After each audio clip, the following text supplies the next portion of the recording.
மோகன்தாஸ் இயக்கத்துல யாஷ், நயன்தாரா, கியாரா அத்வானின்னு ஒரு பெரிய நட்சத்திர பட்டாளமே நடிச்சிருக்கக்கூடிய படம் தான் டாக்ஸிக். மார்ச் 19ஆம் தேதி ரிலீஸ்னு அறிவிச்சிருக்காங்க. ஆனா ஜனவரி 8ஆம் தேதி யாஷ் பிறந்த நாளுக்கு வந்த டீசர் இப்போ புது பஞ்சாயத்தை கிளப்பிருக்குது. வழக்கமா யாஷ் பட டீசர்னா மாஸ் காட்டும். ஆனா இந்த டீசர்ல யாஷ் ஒரு பெண் கேரக்டர் கூட ரொம்ப நெருக்கமா இருக்கிற மாதிரி ஒரு சீன் வருது.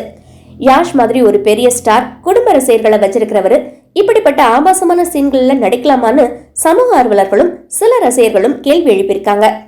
பெண்களை தப்பா காட்டுற மாதிரி சீன்கள் இருக்குன்னு சொல்லி சில அமைப்புகள் இந்த டீசருக்கு எதிராக புகார் கொடுத்திருக்காங்க. டீசர்ல யாஷ் கூட அந்த நெருக்கமான சீன்ல நடிச்ச நடிகை பிட்ரிஸ் டாபென்பாக். டீசர் ரிலீஸ் ஆனதும் சோசியல் மீடியால இவங்க மேல பயங்கரமான கமெண்ட்ஸ் வந்திருக்குது.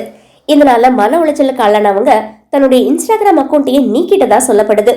இது இப்போ இன்னும் பெரிய சர்ச்சையா இருக்குது. முழு படத்தையும் பார்க்காம டீசரை மட்டும் வச்சு ஜட்ஜ் பண்ணக்கூடாது. கதையோட ஓட்டத்துக்கு அந்த சீன் முக்கியமா இருந்திருக்கலாம்னு ஒரு தரப்பு சப்போர்ட் பண்றாங்க. பெரிய நடிகர்களுக்கு சமூக பொறுப்பு இருக்கணும், எதை வேணும்னாலும் கருத்து சுதந்திரம்னு சொல்லி நியாயப்படுத்த முடியாதுன்னு இன்னொரு தரப்பும் சொல்றாங்க.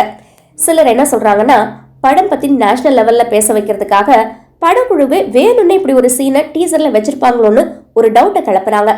உண்மையோ பொய்யோ, இப்போ டாக்ஸிக் தான் இந்திய சினிமாவுடைய ஹாட் டாபிக்.